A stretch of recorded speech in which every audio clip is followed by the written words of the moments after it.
Bismillahirrahmanirrahim. Assalamualaikum warahmatullahi wabarakatuh. Majlis dengan ini menjemput Ustaz Hanafi Khalis bin Zainal Abidin bagi menyampaikan tazkirahnya yang bertajuk Membina Generasi Merdeka. Majlis dengan ini menjemput dan mempersilakan.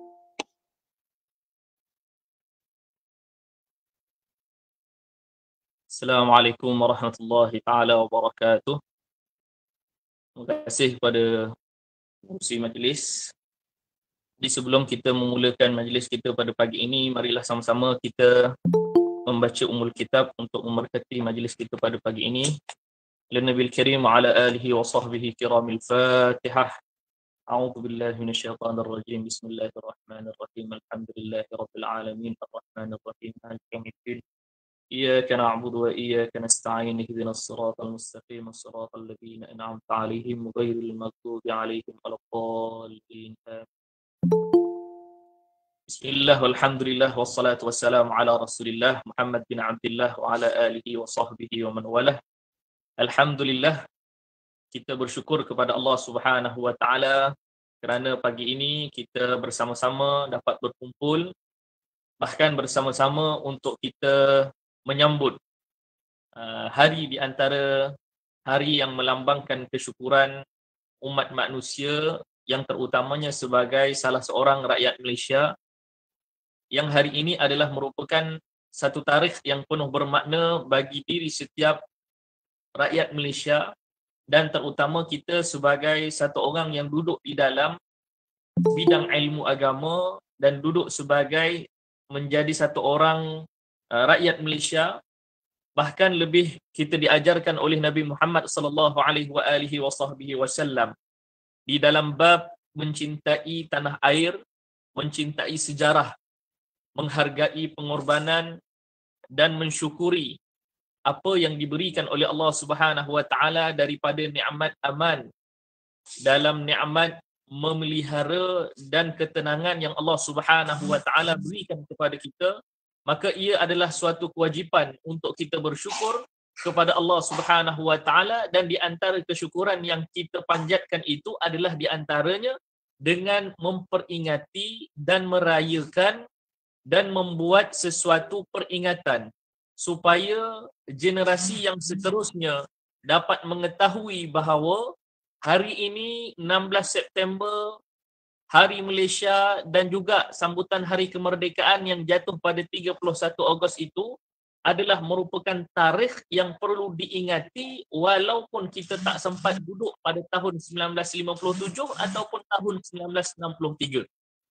Kerana tahun-tahun itu adalah merupakan tahun yang merupakan sejarah umat Islam yang kita perlu tahu. Umat Islam di tanah air ini mendapatkan nikmat yang cukup besar dengan hari pembentukan Malaysia 16 September maupun 31 Ogos 1957. Jadi alhamdulillah, kita berada di dalam suasana sebagai satu orang yang belajar dan satu orang yang sentiasa mengharapkan bahawa keamanan ini sentiasa kita dapatkan. Jadi sebelum kita masuk ke dalam tajuk yang kita akan bahaskan pada pagi ini, jadi pertamanya kita berterima kasih kepada pihak Mahat Tahfiz Al-Khairiyah Mersing dan juga urusutia majlis yang berlangsung pada pagi ini, sama ada daripada GPKM-nya dan juga daripada barisan pengawasnya dan guru-guru yang terlibat. Mudah-mudahan Allah Subhanahu wa taala memberikan kepada kita kefahaman dan memberikan kepada kita semangat yang berterusan di dalam sama-sama mendidik anak bangsa ini, dan juga sama-sama menjadikan orang-orang yang duduk bersama-sama dengan kita, sama ada di dalam Mahat Tahfiz kita ataupun di luarnya, yang berada bersama-sama kita, mudah-mudahan Allah Subhanahu wa taala menjadikan kita daripada kalangan orang-orang yang tidak kufur nikmatnya dan malah bertambah kesyukuran kepada Allah Subhanahu wa taala. Jadi alhamdulillah, tajuk pada pagi ini yang telah kita pilih untuk sama-sama kita kongsikan dengan anak-anak, kongsikan dengan para pelajar Mahat Tahfiz Al-Khairiyah Mersing, putera dan puteri khususnya, dan secara umumnya seluruh mereka yang menonton live pada pagi ini, kita berkongsi pengisian untuk sama-sama kita memperingati hari 16 September dan juga 31 Ogos sebagai satu sejarah yang sangat menarik dan sejarah yang penuh maknanya kepada kita rakyat Malaysia, alhamdulillah. Jadi kita tak ambil masa yang panjang pada hari ini sekadar untuk mengisi dengan mengingati sejarah-sejarah dan juga untuk kita menghayati, kerana kita telah berada di dalam satu generasi yang telah jauh daripada nikmat kemerdekaan. Kita telah jauh daripada 1957. Hari ini 2021. 1957 itu sejarahnya terlalu jauh, budayanya terlalu jauh, geografinya terlalu jauh, budayanya juga terlalu jauh. Bahkan ada generasi yang tidak mengenali dan tidak menghayati 1963 maupun 1957, 16 September 1963 ataupun 31 Ogos 1957. Bahkan kalau disebut tarikh itu pun mereka merasakan tidak ada apanya pada tarikh tersebut. Sedangkan tarikh tersebut merupakan tarikh yang sangat bermakna. Bukan semata-mata dengan tarikh tersebut ia berkaitan dengan sekularisme, tak ada kaitan dengan agama. Kita tak boleh mengatakan bahawa kemerdekaan ini tak berkaitan dengan agama. Sebahagian penuntut ilmu agama Allah Subhanahu Wa Taala bila mereka terjun di dalam bidang agama, maka mereka menafikan nikmat kemerdekaan kerana pada mereka merdeka itu diusahakan oleh orang-orang dunia. Merdeka itu diusahakan oleh orang-orang politik. Merdeka itu diusahakan oleh orang-orang yang tak kenal Allah dan tak faham ilmu agama. 1957, 31 Ogos 1957 itu tak ada kaitannya dengan ilmu agama. Bagi mereka Allah dan Rasul, Quran dan hadis. Selain daripada itu tak ada kaitan dengan diri mereka. Menyibukkan diri dengan agama sehingga mengabaikan dunia, maka itulah yang dipanggil sekularisme. Sedangkan apa yang kita perlu tahu, yang mengusahakan pembentukan Malaysia pada 16 September 1963 ataupun yang mengusahakan tarikh kemerdekaan 31 Ogos 1957 itu adalah daripada kalangan orang yang kenal dan faham Al-Quran dan Sunnah. Orang yang tahu tentang Allah dan tahu tentang Rasul. Oleh sebab itu mereka mengusahakan kemerdekaan. Maka hari seperti ini adalah hari yang sepatutnya digembirakan. Hari yang sepatutnya dimeriahkan oleh orang-orang yang faham agama. Orang yang faham agama lah yang paling layak merayakan kemerdekaan. Sehingga istilah kemerdekaan ini dirampas oleh orang yang tak faham agama. Kerana orang agama dah tak nak masuk campur dengan kemerdekaan. Bagi mereka Maulid Rasul cukuplah. Bagi mereka Isra' Mi'raj cukuplah. Bagi mereka Nuzul Quran cukuplah. Bagi mereka khatam Quran selesailah. Bagi mereka faham fiqh, faham tu cukuplah. Maka mereka menjarakkan diri dengan peristiwa-peristiwa kemerdekaan. Seolah-olah 31 Ogos itu adalah hari yang sangat dibenci oleh orang-orang agama. Maka orang-orang yang tak faham agama ini, orang-orang yang tidak mengetahui sejarah dan makna yang terkandung di dalam 31 Ogos ini, menjadikan 31 Ogos pada tiap-tiap tahun adalah tahun untuk mereka berparti, mereka berpesta, mereka merayakannya dengan maksiat kerana orang agama dah tak nak masuk campur dengan 31 Ogos ataupun 16 September. Maka ini adalah kelemahan kita sebagai penuntut ilmu agama. Selayaknya hari kemerdekaan ini adalah hari yang patut diraikan seperti mana kita meraikan hari-hari kebesaran di dalam agama kita, seumpama Isra' Mi'raj, seumpama hari nuzul Quran, seumpama hari-hari yang lainnya, kerana hari-hari kebesaran di dalam agama maupun di dalam sejarah negara kita itu adalah daripada kita punya interpretasi ataupun kita punya cara menyampaikan rasa syukur kita kepada Allah Subhanahu Wa Taala. Nak sampaikan rasa syukur kita dengan kemerdekaan, kita merayakannya seperti mana kita merayakan rasa syukur kita dengan Isra' Mi'raj, dengan nuzul Quran. Maka tidak ada bezanya hari-hari kemerdekaan maupun dengan hari-hari kebesaran di dalam agama, kerana ia membesarkan rasa syukur kita kepada Allah Subhanahu Wa Taala. Kerana yang besar di sebalik hari-hari kebesaran itu sama ada di dalam agama ataupun di dalam wataniyah, dalam kenegaraan, itu semua besarnya adalah kerana siapa yang di sebalik hari tersebut. Hari Isra' Mi'raj, di sebalik hari Isra' Mi'raj itu ada Allah Subhanahu Wa Taala. Hari awal Muharram Hijrah, tahun Hijrah, di sebaliknya ada Allah Subhanahu wa taala. Hari Maulidur Rasul, di sebaliknya ada Allah dan Rasul. Hari Nuzul Quran, di sebaliknya ada Quran dan Allah Subhanahu wa taala. Begitu juga kemerdekaan, di sebaliknya yang mendapatkan, yang merezekikan kita dengan nikmat kemerdekaan ada Allah Subhanahu wa taala. Bukan kerana hari tersebut, bukan kerana tarikh tersebut, tetapi kerana ada Allah Subhanahu wa taala di sebalik hari-hari kebesaran tersebut. Maka kita patut rasa terpanggil untuk merayakan. Setiap daripada kita, setiap daripada penuntut ilmu, setiap daripada orang yang duduk di dalam bidang agama ataupun duduk di dalam menyebutkan diri di dalam khidmat kepada agama Allah Subhanahu wa taala, maka mereka perlu duduk sama-sama merayakan hari kemerdekaan dengan cara kita, supaya 31 Ogos maupun 16 September tidak lagi diletakkan ataupun dicampurkan ataupun dirampas imejnya dengan orang-orang yang tidak selayaknya, seolah-olah merdeka itu hanya sekadar hari kebangsaan dan hari merdeka itu sekadar benderanya sahaja, sekadar laungan merdekanya sahaja, sekadar kata-kata semangatnya sahaja, sekadar pakaiannya sahaja, sedangkan jiwa kemerdekaan itu adalah milik orang-orang yang memahami apakah sejarah dan makna di sebalik kemerdekaan dan keagungan Allah Subhanahu wa taala. Itu orang yang faham kemerdekaan sebenarnya. Maka kita sama-sama merayakannya insya-Allah pada hari ini dan kita sama-sama berkongsi. Jadi kita patut tahu sejarah. Patut tahu sejarah. 16 September maupun 31 Ogos. 31 Ogos telah kita ceritakan bahawa tarikh itu sendiri telah dipilih oleh satu orang ulama yang besar. Yang mana tokoh tersebut adalah Syekh Abdullah Fahim daripada Pulau Pinang yang merupakan datuk kepada bekas PM mantan Perdana Menteri kita Tun Abdullah Badawi, yang menyebutkan bahawa yang memilih 31 Ogos 1957. Ketika itu Tengku Abdul Rahman menziarahi Syekh Abdullah Fahim untuk mendapatkan tarikh yang selayaknya untuk diisytiharkan. Merdeka dah dapat dah sebelum itu daripada orang-orang British sebelum tarikh 31 Ogos.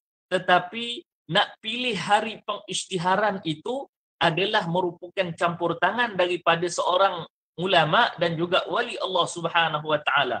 Kita melihat sejarah kemerdekaan ini ada kaitannya dengan orang-orang yang dekat dengan Allah Subhanahu wa taala.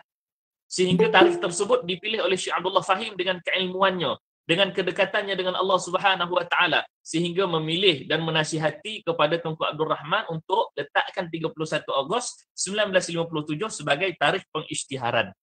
Dan begitu juga ketika mana 16 September hari pembentukan Malaysia.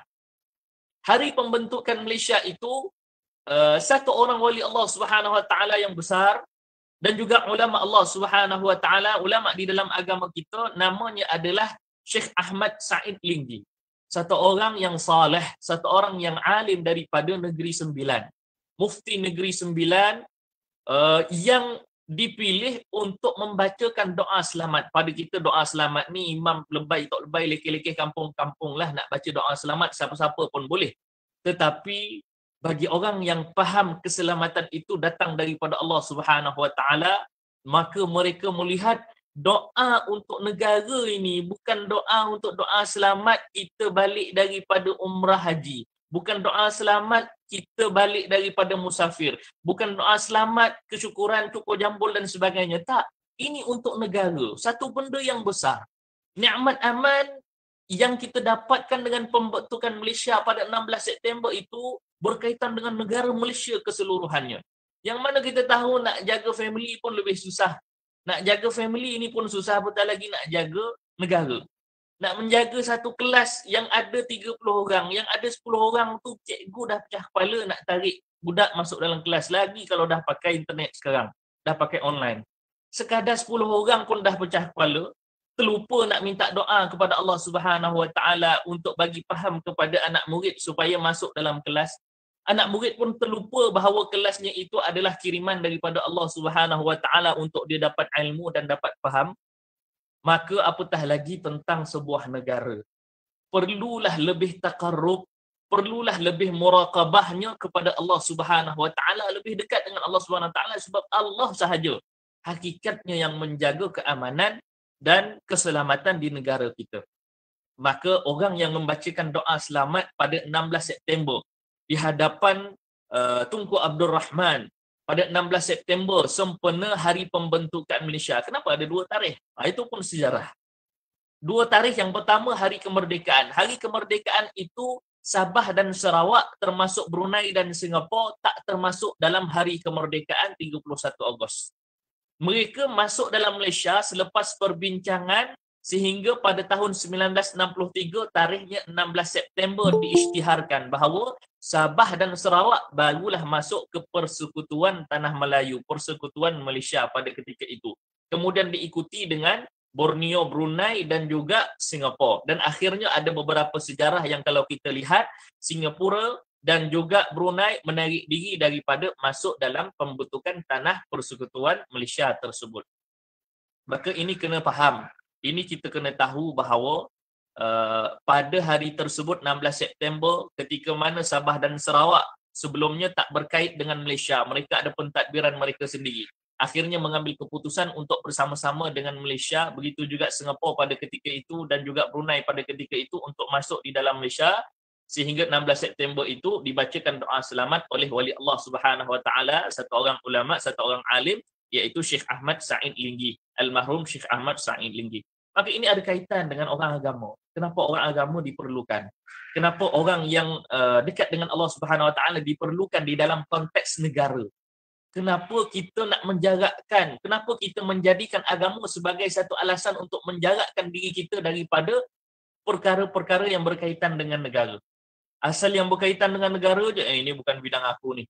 Ini tak ada kaitan dengan aku. Ini semua perkara yang tak ada kaitan dengan agama. Perlu jarakkan diri. Itu bukan sifat kita.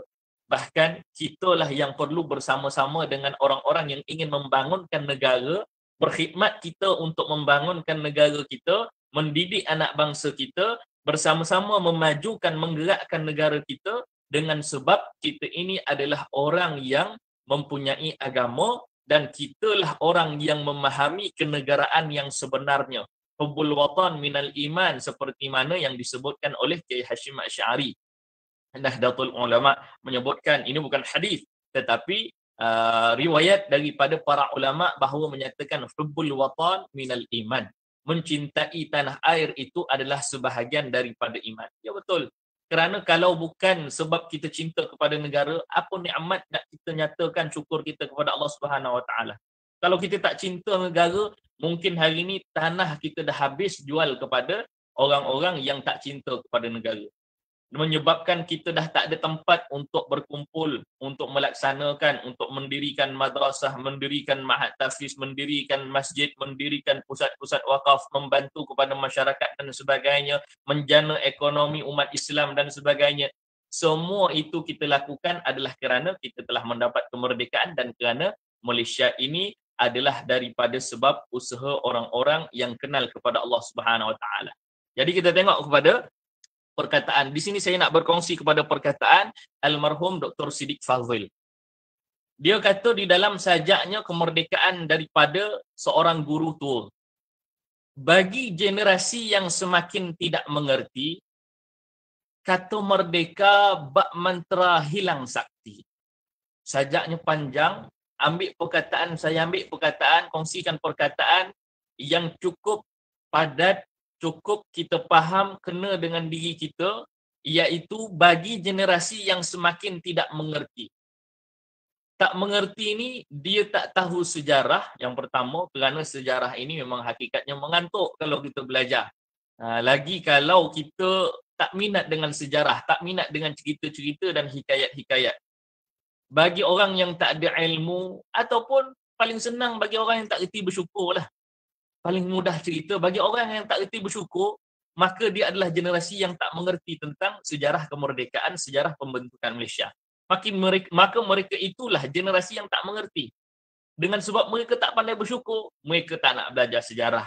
Mereka tak nak belajar agama, yang mana agama ini mengenalkan kepada sejarah. Mereka tak nak mengenal kepada orang-orang yang mengusahakan, tak nak kenal orang yang berjasa kepada mereka. Sebab utama mereka tak pandai bersyukur. Mereka tak pandai bersyukur. Maka kalau hidup mereka ni abdan syakura, kita sebagai seorang hamba yang bersyukur, bersyukur ini, bila dia jadi seorang hamba yang bersyukur, bila kita jadi seorang hamba yang bersyukur, maka kita akan sibuk mencari apa lagi aku nak bersyukur hari ini.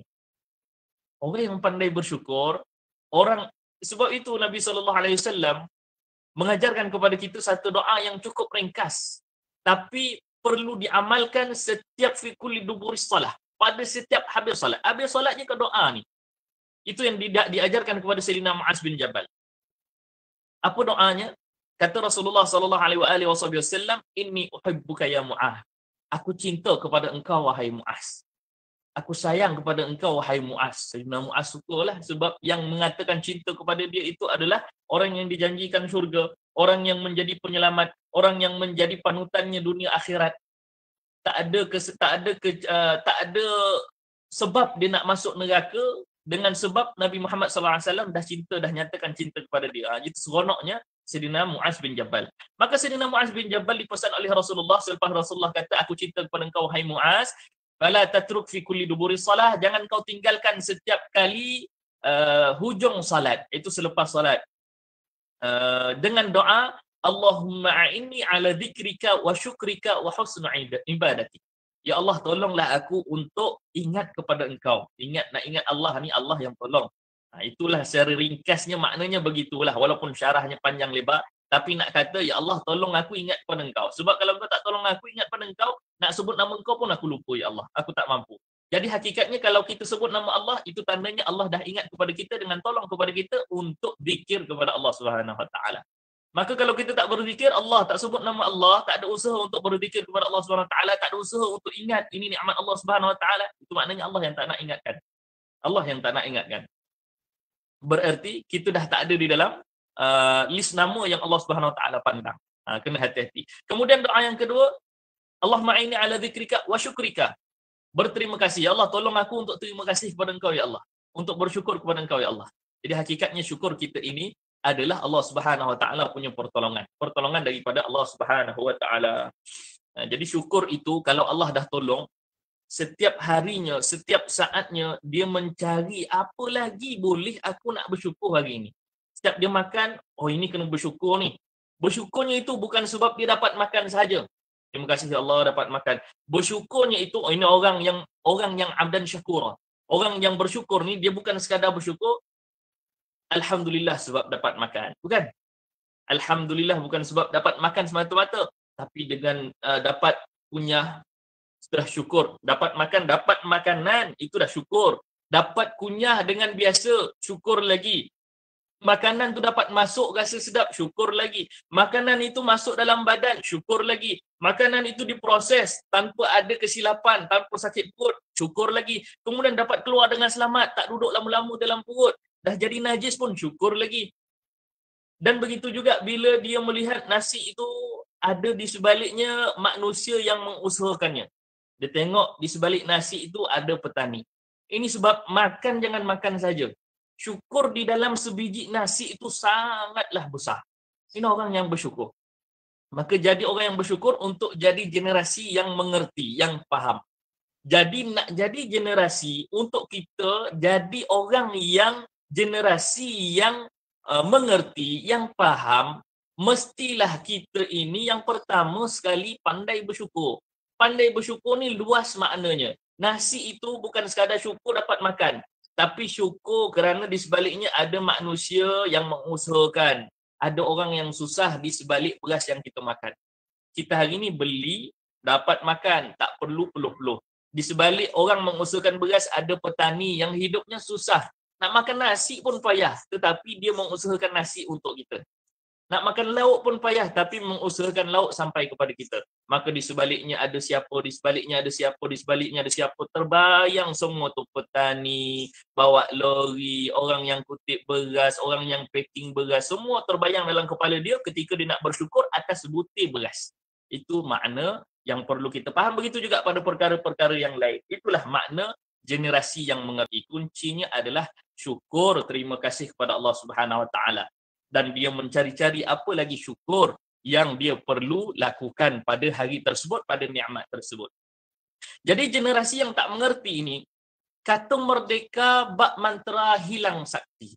kata mantra ini, kata merdeka ini seolah-olah merdeka ini sebagai satu sebutan. Merdeka, merdeka, merdeka, sebut 7 kali, sebut 5 kali. Merdeka ni hanya 31 Ogos saja.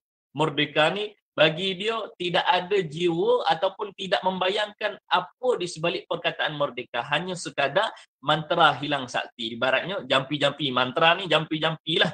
Jampi-jampi tapi tak jadi. Baca-baca tapi tak jadi. Orang nak ngubat orang, dibaca-baca tak jadi. Itu ibarat kata merdeka. Sebut-sebut merdeka tapi tak ada apa rasa dalam jiwa. Macam baca Quran lah, baca Quran. Orang suruh baca Quran, kita pun baca Quran. Wajib baca Quran, kita pun baca. Baca punya baca, akal pun tak ada, hati pun tak ada dalam bacaan tu. Tahu-tahu dah habis. Itu adalah kata mantra tanpa sakti. Kata merdeka itu adalah satu kata mantra tanpa bab mantra hilang sakti. Jadi jangan jadi seperti itu. Sebut kemerdekaan, sebut cerita tentang merdeka, maka kita kena faham di sebalik merdeka itu ada sebuah perkara yang besar di sebalik perkataan merdeka. Nak dapat perkataan merdeka itu ramai orang yang gugur sebagai syuhada. Di sebalik perkataan merdeka itu ramai ibu mengandung yang gugur darahnya. Di sebalik perkataan merdeka itu ramai yang jadi yatim piatu. Di sebalik perkataan merdeka itu ramai orang yang hilang maruah dan hilang tanahnya. Maka itu adalah dengan sebab merdeka. Jadi kena tahu, kena faham. Jadilah kita ini perlulah menjadi satu orang daripada generasi yang mengerti, yang banyak bersyukur. Jadi merdeka ini berkaitan dengan kesyukuran. Negara kita adalah negara di antara, walaupun kita tak kata negara kita aman, cantik. Bila kita tengok negara orang, tengok Belanda, tengok Amerika, tengok London, tenangnya, gambarnya dan sebagainya. Hakikatnya, tenang itu bukan dengan cantiknya view. Bukan dengan cantik, bukan nice view lah ceritanya. Bukan pandangan yang cantik mata semata-mata. Tak. Ketenangan itu kadang-kadang Allah bagi dengan sebab tengok gambar je. Kita tengok gambar cantik itu, oh tenangnya tempat ini. Bukan tenangnya tempat itu. Kamu tenang dengan tengok gambar tu. Bukan tempat tu tenang. Belum confirm lagi tenang. Belum confirm lagi tempat tu tenang. Tapi Allah bagi nikmat tenang bila kamu tengok gambar tu. Hakikatnya tenang siapa bagi? Allah Subhanahu Wa Taala.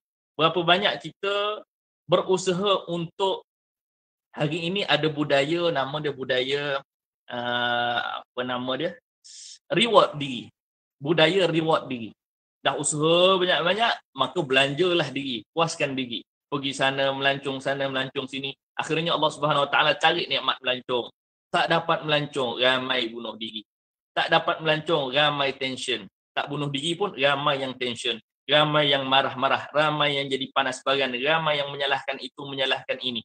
Kerana pada dia reward diri itu adalah perkara yang patut. Sebab apa mereka membudayakan reward diri ni bila dah penat-penat kena reward diri? Apa sebab mereka orang-orang membudayakan reward diri ni, budaya reward diri? Kerana mereka nak mencari ketenangan, nak mencari bahagia. Sedangkan bahagia itu tidak terletak seorang-seorang di atas pulau. Tak mencari pulau. Bukan bahagia itu bukan semata-mata dengan melihat suasana yang cantik, duduk melancong, duduk tempat yang tinggi-tinggi. Tidak.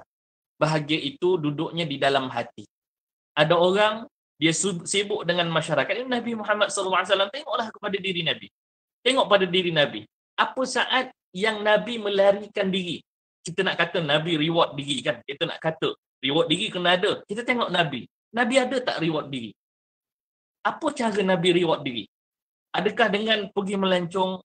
Sedangkan Nabi itu orang yang paling sibuk. Kalau kita nak kata, kitalah yang paling berbakti, kitalah yang paling banyak belajar, kitalah yang paling banyak bisnes, kitalah paling banyak usaha, sampai kita kena ada tempoh untuk bercuti, ataupun tempoh untuk merewardkan diri, untuk membelanjakan sehingga kita puas, untuk semata-mata hakikatnya nak cari bahagia diri. Kita tengok diri Rasulullah SAW.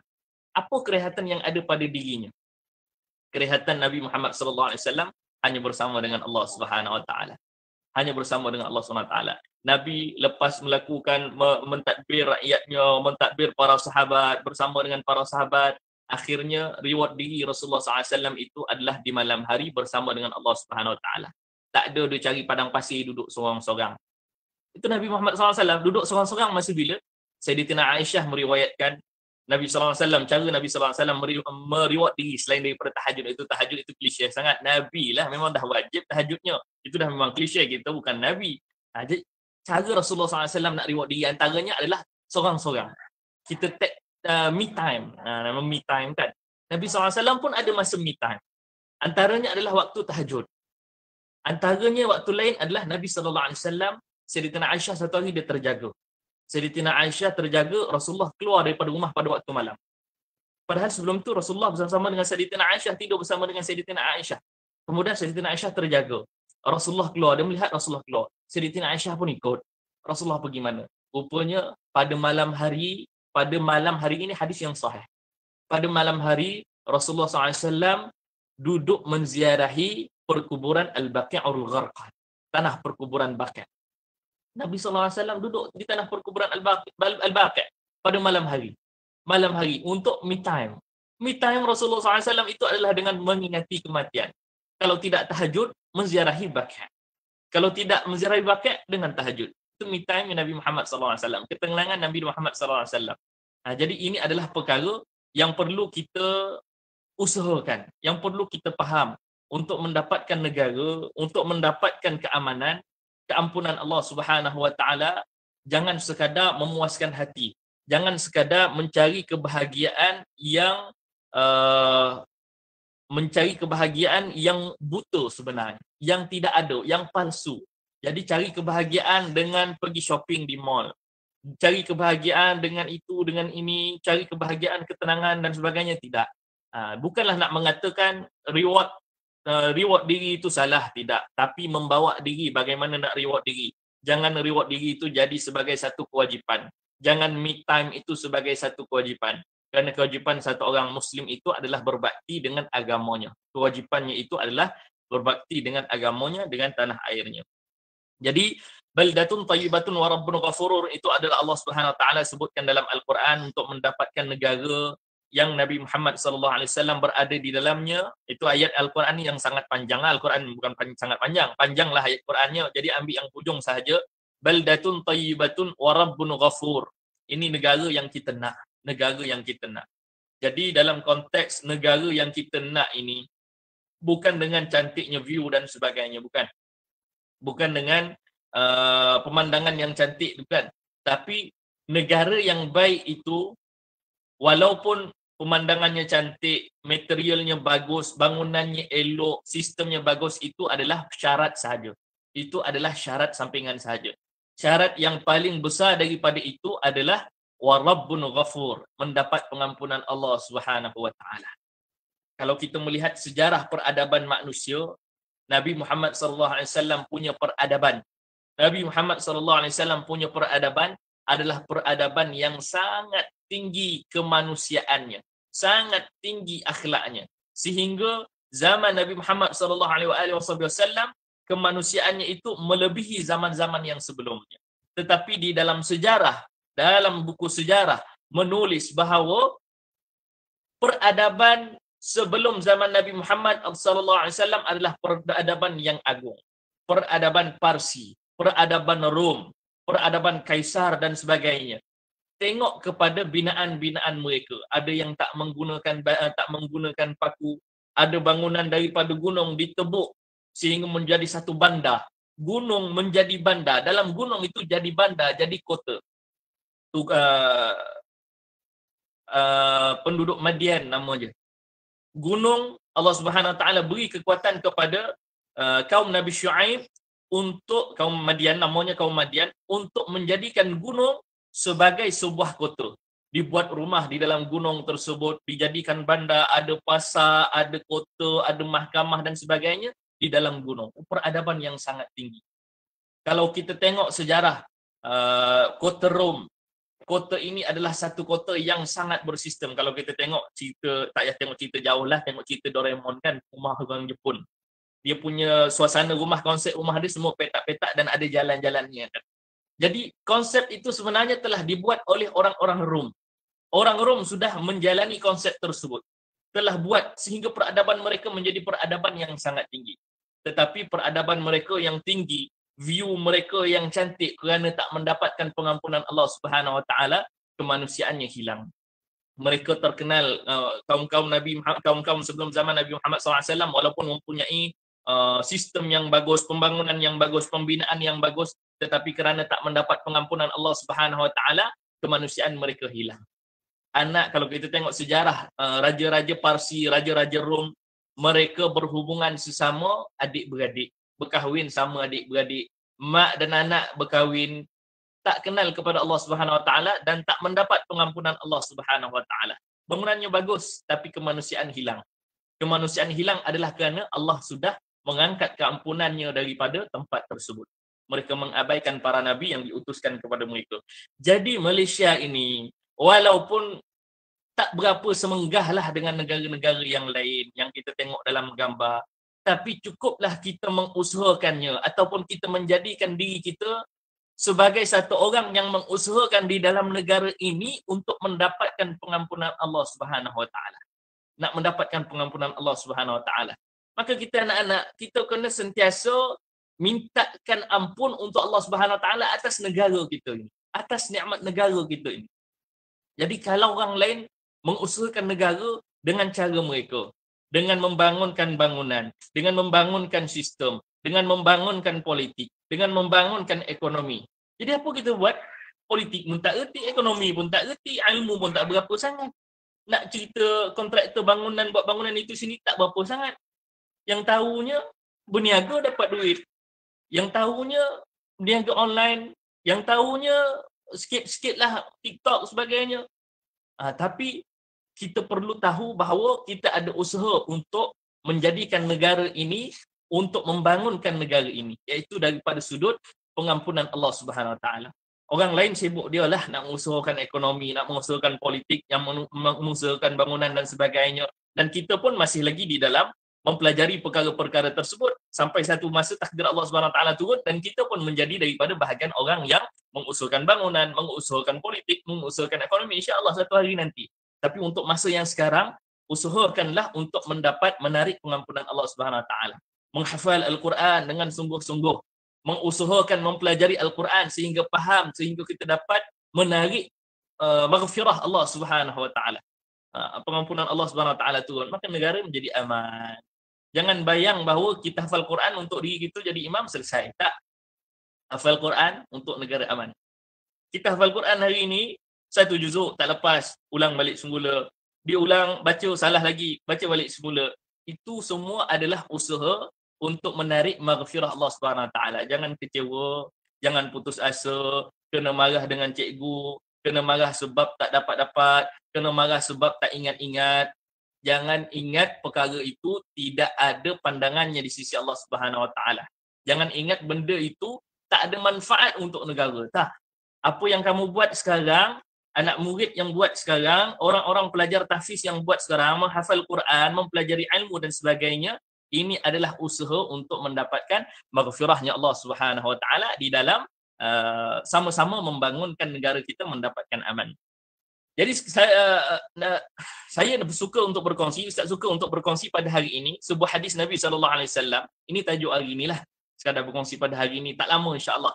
Sekadar nak bawa satu hadis untuk kita sama-sama memahami makna merdeka dan makna keamanan yang kita dapat pada hari ini. Supaya kita dapat meletakkan diri kita sama-sama di atas jalan orang-orang yang mengusahakan kemerdekaan seperti mana para mujahidin yang terdahulu. Sebuah hadis Nabi SAW, hadis yang sahih, diriwayatkan dengan beberapa riwayat, di antaranya Imam Al-Bazzar dan juga Imam Ibn Hajar Al-Asqalani menyebutkan bahawa Nabi SAW menyebutkan bahawa al-muhajiru man hajara as-su wal mujahidu man jahada hawahu. Nabi SAW mengatakan bahawa al-muhajiru, orang yang berhijrah itu, al-muhajiru man hajara as-su, orang yang berhijrah daripada keburukan. Wal mujahidu, dan orang-orang mujahid itu man jahada hawahu, orang yang bermujahadah, berjihad melawan hawa nafsu, kehendak dirinya, tuntutan syahwat dirinya. Maka dalam kita mengusahakan, merdeka kita dah dapat. Tinggal kita nak faham merdeka je, nak jadi generasi yang mengerti. supaya kita tak mengatakan, supaya kita tak jadi orang yang merasakan merdeka itu mantra tanpa sakti. Jadi kita nak faham merdeka tu supaya jadi dia mantra yang jadi. Kalau ngubat orang tu jadilah. Kalau orang panggil ngubat, orang tahfiz, hafal Quran ni mesti pandai ngubat orang ni. Maka kita pun ngubat orang. Tak tahu nak baca apa, kau bacalah merdeka. Merdeka pun sembuh orang tu. Ibaratnya macam itulah supaya merdeka tu ada sakti. Mantra ada sakti. Ibaratnya nak faham perkataan merdeka tu apa. Al-muhajiru man hajara su'. Jadi orang yang memahami merdeka itu, kita ini, kita nak faham kemerdekaan dan kita nak meneruskan kemerdekaan. Bak kata pepatah lah, bak kata orang-orang Melayu dulu. Nak mengusahakan sesuatu yang baru, mencipta sesuatu yang baru tu mudah. Nak mencipta satu benda yang baru tu mudah. Tetapi nak meneruskannya, nak meneruskan benda yang sudah dicipta, nak jaga supaya tak rosak, nak jaga supaya tak diabaikan, nak jaga supaya tak binasa, itu adalah lebih susah. Ibaratnya, kita kalau nak mengusahakan, kalau nak beli motor, nak beli handset lah. Nak beli handset tu, nak dapatkan handset tu senang je. Ada duit, insya-Allah dapat handset. Tapi nak jaga dia daripada rosak. Nak jaga dia daripada hilang. Nak jaga dia. Macam mana kita punya susah hati sebelum ada handset dengan ada handset. Sebelum ada handset, hati tak susah. Tak ada handset, tak ada apa nak jaga. Tapi sejak ada handset, hatinya susah. Pantang ringan kocek. Kocek ringan je dah gelabah. Pasal ringan kocek aku. Oh, handset tak ada, tertinggal. Ataupun hilang, lupa letak mana. Nak betapa nak jaga tu susah daripada nak mendapatkan, daripada nak mengusahakan, daripada nak mencipta sesuatu yang baru. Jadi kita nak mengusahakan, nak jaga kemerdekaan ini yang telah diusahakan oleh orang yang dahulu, kita perlu ada sifat seperti mana sifat orang-orang yang mencipta kemerdekaan itu. Antara sifatnya itu adalah sifat satu orang muhajir, orang yang berhijrah, dan sifat mujahid, orang-orang yang berjihad. Berjihad ni tak perlu kau jadi Taliban, tak perlu kau jadi askar. Berjihad ini adalah makna yang sangat besar. Berhijrah tak semestinya kau pindah tempat. Berhijrah tak semestinya kau pakai niqab. Berhijrah tak semestinya kau buat konten-konten dah baik. Itu hijrah bagus juga. Tapi hijrah ni bukanlah bermaksud hijrah ni kau daripada tak semayang, kau daripada orang yang tak jaga semayang, sekarang kau dah jadi orang jaga semayang. Itu dah memang wajib. Berhijrah kepada benda yang wajib itu memang dituntut. Tak buat berdosa. Hijrah kat sini adalah engkau memelihara dan engkau menjaganya supaya mendapatkan sesuatu itu dengan manfaatnya. Kau usahakan sungguh-sungguh. Jadi hijrah itu adalah engkau berhijrah daripada keburukan. Buruk engkau sebelum ni, engkau selalu abaikan solat. Sekarang kau dah solat. Kau dah jaga solat. Alhamdulillah. Jadi engkau kena ada sifat muhajir. Kena ada sifat al-muhajir, orang yang berhijrah. Wal mujahid, dan kau kena ada sifat seorang mujahid yang sentiasa melawan hawa nafsunya, bukan sentiasa mengangkat senjata dan sebagainya lah, tapi lawan hawa nafsu. Nabi SAW kan pernah satu hadis, Nabi SAW balik daripada perang Tabuk, tak silap. Balik daripada perang, Rasulullah pun kata kepada para sahabat, ini baru balik pada perang ni, baru bunuh ramai orang yang terbunuh, ramai orang yang mati syahid dan sebagainya. Sangat dahsyat peperangan. Kemudian Nabi kata para sahabat, dah balik perang, baru saja balik perang, Nabi kata kepada para sahabat, kita baru balik daripada peperangan kecil. Wahai sahabat, kita sekarang baru balik daripada peperangan kecil. Dan sekarang kita memasuki peperangan yang lebih besar. Para sahabat balik kepada Rasulullah, wahai Rasulullah, kalau tadi ramai yang syahid, ramai yang gugur, ramai yang mati, ramai yang nyawa hilang, ramai yang jadi yatim piatu, ramai yang jadi balu, ramai yang jadi janda dan sebagainya, kerana perang itu kecil, kau kata wahai Rasulullah. Dan sekarang kita nak masuk peperangan yang besar. Apa peperangan yang besar itu wahai Rasulullah? Apa yang lagi dahsyat daripada orang mati? Apa yang lagi dahsyat daripada anak-anak jadi yatim piatu? Apa yang lagi dahsyat daripada isteri tak ada suami? Apa yang lagi dahsyat daripada maruah hilang? Apa yang lagi dahsyat daripada perang ni ya Rasulullah? Rasulullah kata, melawan hawa nafsu. Rasulullah kata perang yang besar itu adalah perang melawan hawa nafsu sendiri, kehendak diri sendiri. Maka kalaulah perang yang kecil tadi itu, orang yang masuk dalam peperangan yang kecil, mengangkat senjata dan sebagainya sudah dipanggil mujahidin, maka orang yang melawan hawa nafsunya lebih layak dipanggil sebagai mujahidin. Maka hari ini sebagai satu orang pelajar, kita kena belajar, kita kena mujahadah melawan nafsu malas kita. Kita dipanggil mujahidin. Kita dah ada sifat mujahidin. Melawan jahil kita. Tak suka kita kepada jahil. Lawan bodoh kita ni. Jangan reda kita di dalam kebodohan. Jangan reda kita duduk dalam bodoh, duduk dalam tak tahu. Itu mujahidin. Jangan reda kita ini suka sangat dengan main game dan sebagainya sehingga mengabaikan waktu belajar. Kita suka buat live. Kita suka kontak kawan-kawan. Kenapa kau tak suka kontak ustaz? Kenapa kau tak suka kontak guru? Kenapa kau lebih suka berborak-borak sama-sama dengan kawan, cerita entah apa-apa, cerita tentang seronok, artis, game dan sebagainya, berbanding kau kontak cikgu, guru, tanya tentang ilmu dan sebagainya. Maka lawan benda-benda yang kau suka selama ini, kau akan dipanggil sebagai mujahidin. Kau akan dipanggil sebagai orang yang mujahidin. Kalau mati pun Nabi kata, mati syahid, syahid akhirat. Kerana kau mati dalam belajar agama Allah Subhanahu Wa Taala, mati dalam menuntut ilmu. Maka itu kau perlu ada sifat mujahidin. Lawan malas, lawan seronok entah apa-apa. Lawan semua itu kau bersifat dengan sifat mujahidin. Muhajir, kau perlu berhijrah. Kau dipanggil sebagai orang berhijrah apabila kau hijrah daripada engkau suka kepada perkara-perkara yang tak elok kepada suka benda yang elok. Muhajir man hajara minas su', man hajara su'. Kau suka melawan cakap mak kau. Kau berhijrah hari ni, tiba-tiba apa yang mak kau cakap, kau cakap ya. Ya mak, betul mak, betul bu. Betul mak, betul. Minta maaf bu, minta maaf mak. Itu hijrah. Hijrahnya begitu.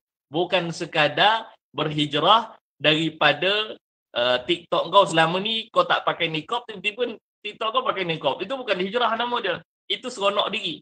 Hijrah ini adalah hijrah daripada benda yang kau buat, kau tahu benda tu buruk tapi kau tak dapat tukar. Kemudian kau tukar.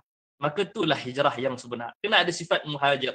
Ini kalau kau tak ada muhajir, kau tak ada sifat muhajir, tak ada rasa nak berhijrah, kau rasa dah selesa dah macam ni, oh cukuplah. Maknanya kau tak faham. Kau tak jadi generasi yang mengerti. Engkau tak akan pandai bersyukur. Sebab engkau dah rasa selesa dengan apa yang kau ada. Itu yang kita kena tahu. Bahawa seorang yang dapat meneruskan, yang faham makna merdeka itu adalah orang yang ada sifat mujahid, ada sifat muhajir. Kalau kita pelajar, kita kena ada sifat mujahid, kita ada kena sifat muhajir. Kalau kita guru pun sama. Saya kena ada muhajir, saya kena ada mujahid. Saya tak boleh duduk dalam sekarang, saya selesa, saya mesti berubah. Esok hari tak banyak pun, sikit pun jadilah berubah sedikit. Walaupun ada benda yang kelihatannya macam tak berubah pun, tapi pada diri kita, kita tahu ada yang kita sedang ubahkan, kita sedang usahakan. Jangan sibuk dengar orang kata kau ni tak berubah-ubah daripada dulu.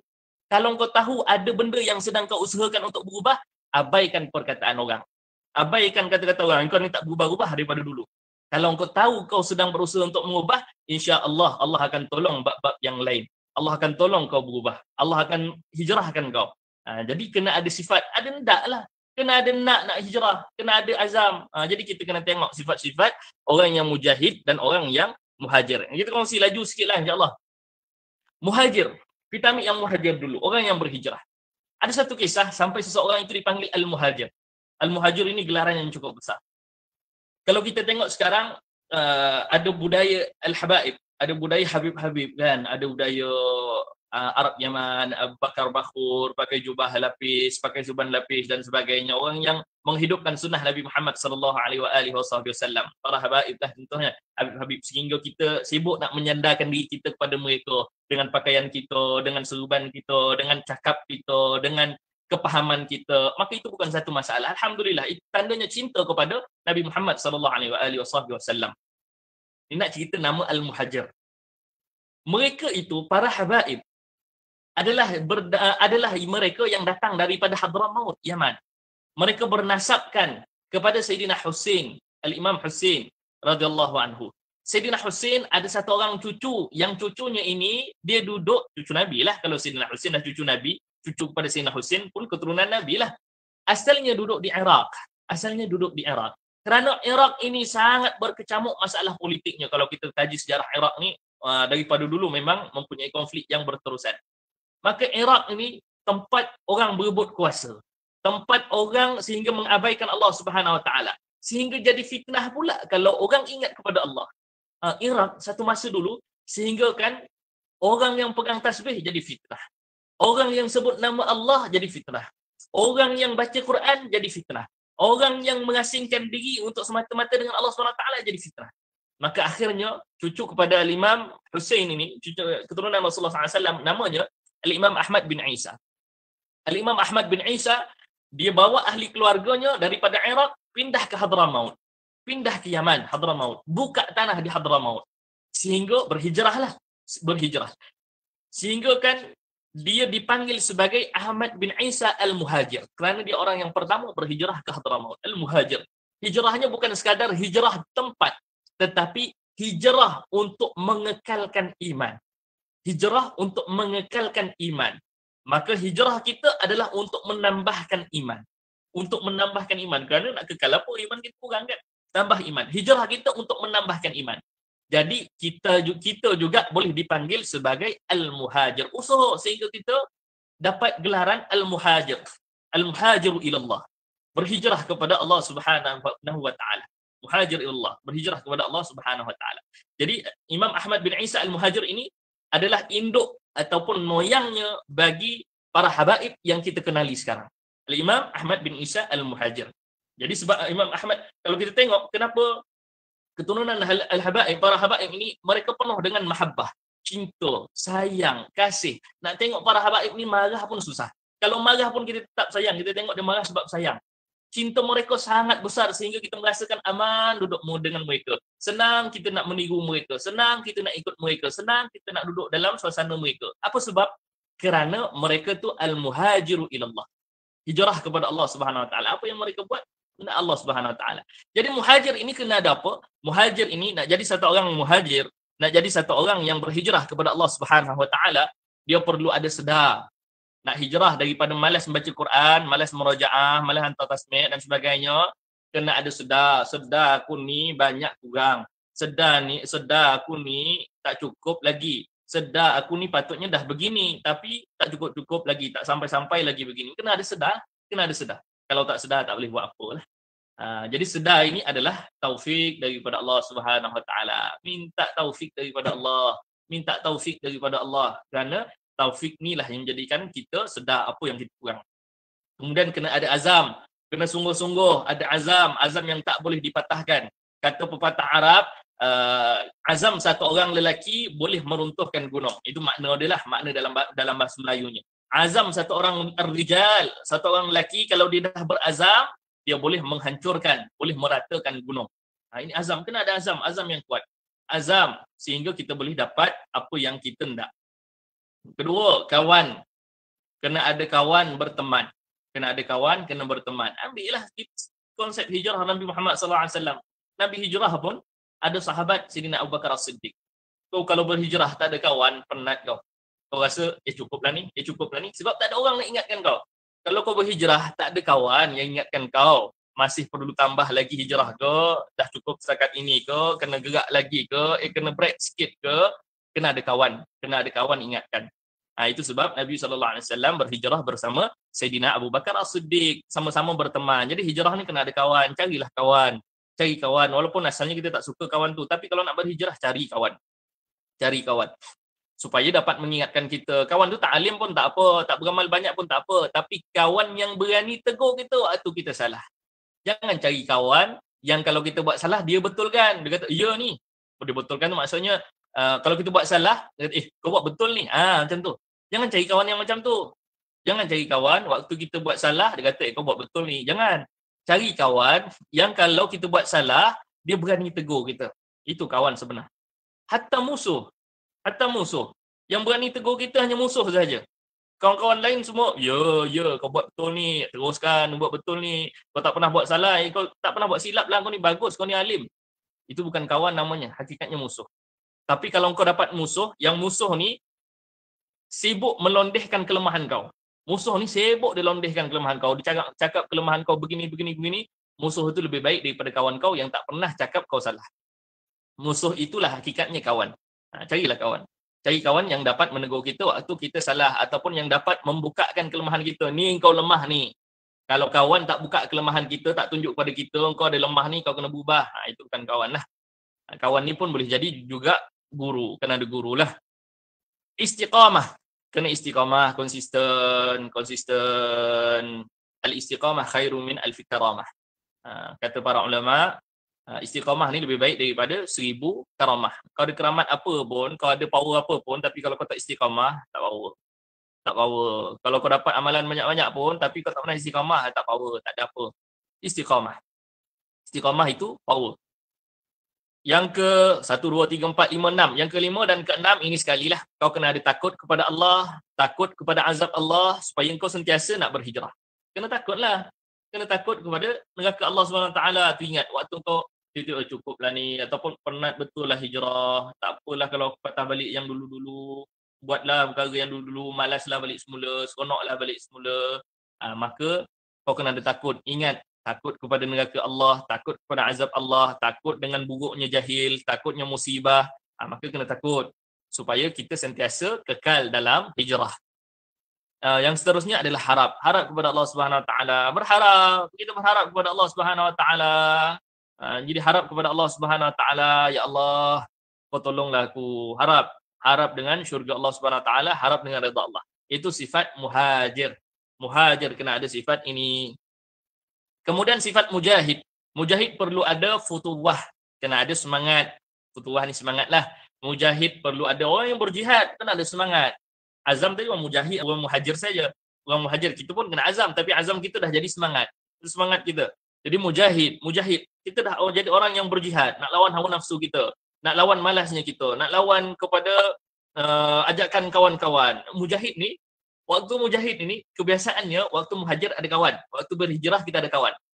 Tapi bila masuk dalam fasa mujahid, bila kita dah jadi mujahid, kadang-kadang kawan tinggalkan kita. Sebab kawan tu tak boleh ikut kita, ataupun kawan tu rasa kau ni dah tak macam dululah. Jadi kita ditinggalkan keseorangan. Jadi mujahid kalau seorang-seorang tu biasa. Mujahid kalau seorang-seorang biasa. Kalau muhajir yang ramai itu biasa. Kalau seorang-seorang muhajir itu pelik. Kalau mujahid seorang-seorang biasa, kalau ramai pula dia pelik. Jadi kena ada semangat yang berterusan. Ada orang ke tak ada orang nak tolong ke, terus mujahid lawan. Kerana atas diri kita. Mujahid sekarang berlawan dengan diri sendiri. Mujahid sekarang berlawan dengan diri sendiri. Kalau muhajir tadi dia lawan dengan perkara-perkara luar. Lawan dengan ajakan luar, ajakan dunia, ajakan handset, ajakan kawan, ajakan keseronokan, ajakan melancong, ajakan ke mall. Itu muhajir. Kena lawan benda tu untuk berhijrah. Kalau mujahid, dia lawan dengan diri dia sendiri. Lawan dengan diri dia sendiri. Dia kena seorang-seorang. Semangat kena ada. Jadi jasad dia pula, jasad dia mestilah sihat. Kalau tak sihat, akan melemahkan. Macam gitulah. Kalau kita kadang-kadang baca hizib kan main lah. Lepas subuh, lepas maghrib, 2 kali sehari baca hizib. Hizib 2 kali sehari. Baca hizib. Tiba kena demam. Hizib pun hilang. Subuh pun hilang. Solat pun tak ke mana. Sebab jasad tak elok. Jadi memelihara jasad. Kena pelihara jasad. Supaya sentiasa sihat. Dengan tujuan supaya kita dapat meneruskan amalan-amalan kita. Meneruskan perjuangan kita. Rohani kita, spiritual kita lah. Dia punya dalaman kita, rohani, roh kita tu mesti kuat. Roh kita mesti kuat semangat. Sehingga kan kalau kita demam pun, semangat lagi nak baca hizib. Semangat lagi kita nak beramal. Semangat lagi kita nak bersedekah. Semangat lagi kita nak berdakwah. Walaupun jasad dah terbaring. Ada setengah-setengah para ulama, mereka itu dah tak sihat. Jasadnya dah tak berapa. Tapi dia punya semangat dia, roh dia itu sanggup lagi. Satu orang wali Allah Subhanahu Wa Taala, Syekh Nazim Al-Haqqani.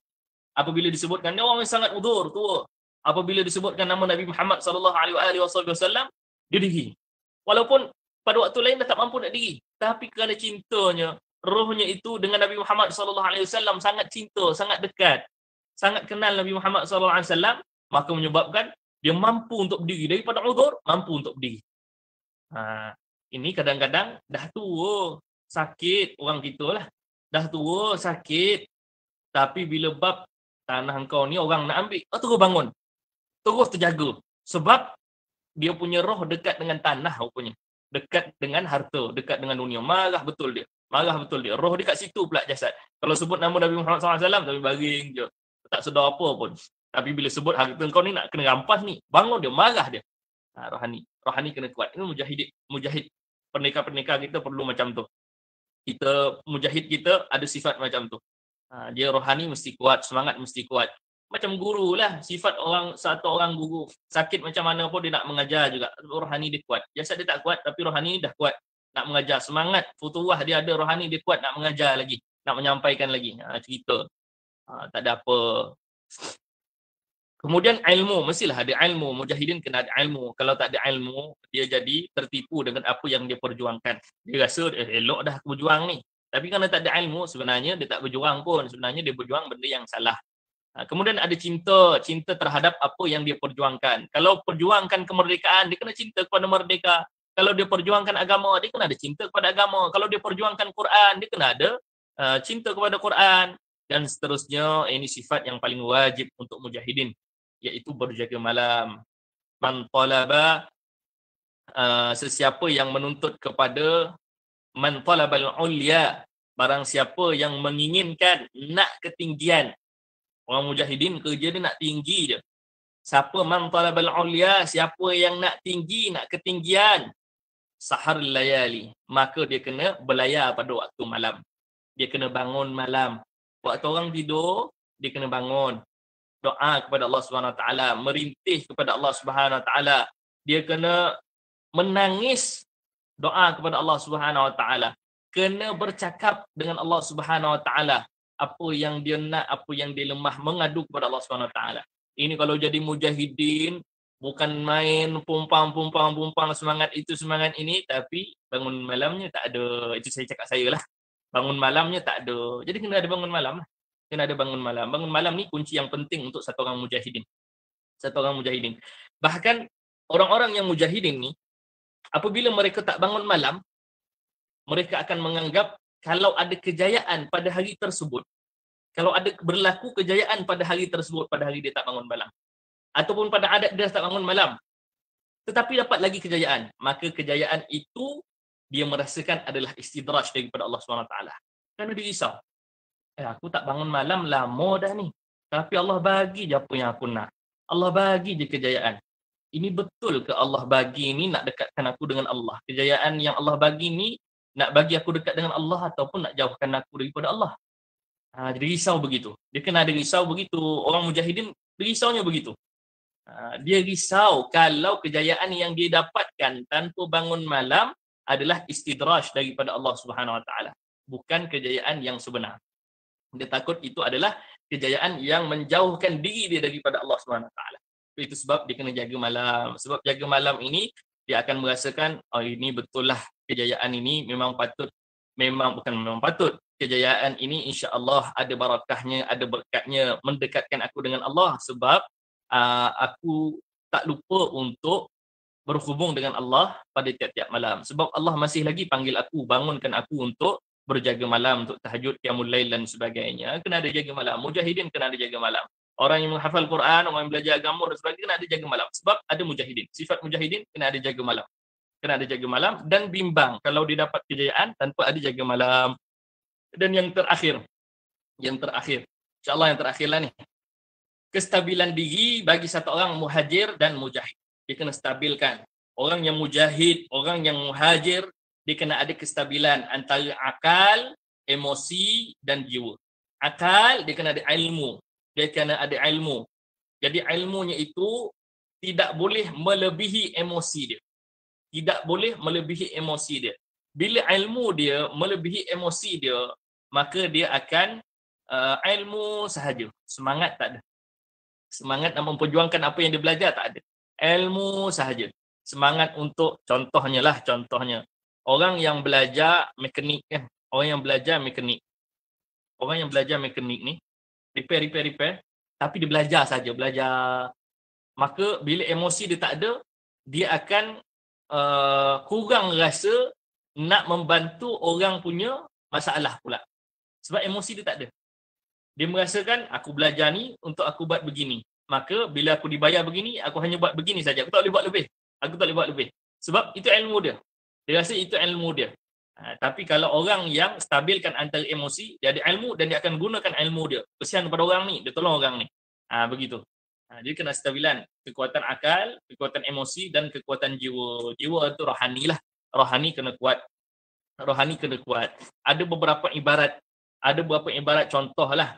Orang yang kuat perasaan ni, orang yang kuat emosi ni, kalau dia tak kuat ilmu, maka dia biasanya orang yang mudah merajuk. Mudah merajuk. Orang yang emosi dia kuat, dia selalu gopoh. Dia gabra. Dia gelepoh lah. Dia gopoh gapah. Bila dia gopoh gapah, sebab dia terlalu, emosi dia lebih daripada ilmu dan jiwa dia. Terlalu lebih daripada ilmu dan jiwa dia. Tapi dia emosi, dengan sebab emosi dia sangat rasa cepat kesian kepada orang. Cepat kesian tu menyebab bila dia tak ada ilmu, menyebabkan dia kena tipu pula. Antara yang lain dia mudah merajuk lah. Kalau orang yang kuat jiwa, dia berani. Orang yang dekat dengan Allah, orang yang jaga malam kan? Orang yang dekat dengan Allah, ini tak takut apalah. Orang tak takut apa. Orang cakap apa, dia terus saja. Orang kata kau ni apa, apalah kau buat begini. Tapi bila dia rasa dia tu buat baik, pada ilmunya itu, dia dah telah mengusahakan sesuatu untuk Allah Subhanahu Wa Taala, maka dia akan terus saja. Apa orang cakap, dia biar. Terus saja. Sebab dia berani, dia semangat. Orang cakap, ini bahaya kalau kau buat macam gini ni. Tapi kalau dia rasa dia betul, dia akan langgar je. Sebab dia berani. Itu orang yang kuat jiwa. Tapi orang yang kuat jiwa ni, kelemahan dia kalau dia tak ada ilmu dan dia tak ada emosi. Emosi dia rendah. Dia berani, tapi emosi dia rendah. Dia tak ada belas kasihan. Maka dia akan jadi orang yang zalim. Sebab dia berani. Sebab dia terkedepan. Orang lain menakut, maka dia akan menindas orang-orang yang takut. Sebab dia tak ada ilmu dan emosi dia tak stabil dengan dia punya jiwa, dia punya semangat, dia punya keberanian dia. Maka itu kita kena stabilkan di antara akal, emosi dan jiwa. Kena stabilkan ketiga-tiga. Belajar pun belajar, emosi pun kena uruskan, kemudian jiwa tu kena kuat juga. Kalau emosi kuat melampau, jiwa tak ada kerohanian, perhubungan dia dengan Allah Subhanahu Wa Taala tak ada, salatnya tak dijaga, zikrullah tak ada. Ingat kepada Allah Subhanahu Wa Taala tu tak ada. Zikrullah ni bukan pegang tasbih semata, zikir tak. Zikrullah ini ingatan dia kepada Allah Subhanahu Wa Taala tak ada. Zikir ni kan ada banyak, ada zikir khafi, ada zikir sir, ada zikir jahar. Biasa kita zikir jahar lah, ada zikir sir, ada zikir khafi, zikir yang dapat mengenangkan kita kepada Allah Subhanahu Wa Taala. Ingat Allah, baiknya Allah, itu zikir juga.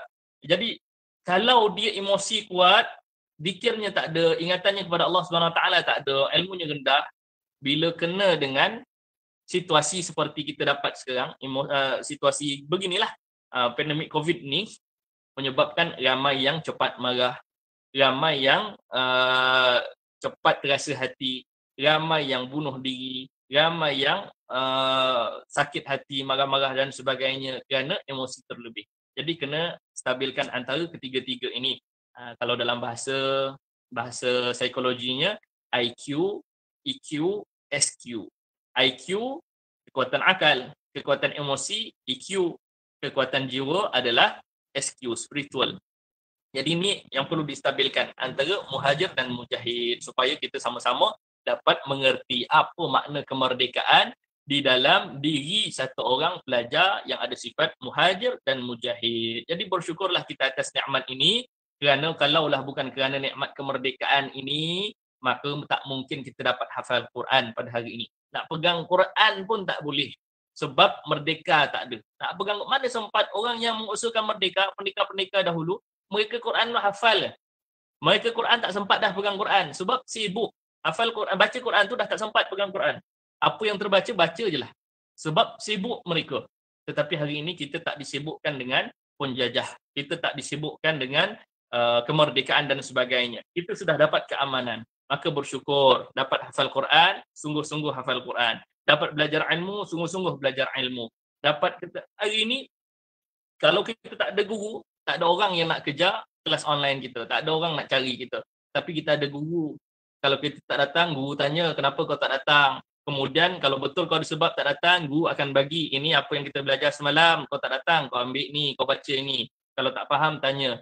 Itu nikmat aman, kelebihan adanya kemerdekaan. Sebab keamanan itu menjadikan kita dapat guru, dapat berhubung dengan guru, dapat nikmat begini. Maka ada orang ambil berat tentang kita, itu juga salah satu daripada nikmat aman, nikmat ketenangan. Maka bersyukur kita kepada Allah Subhanahu Wa Taala dan janganlah kita kufur nikmat-nikmat tersebut.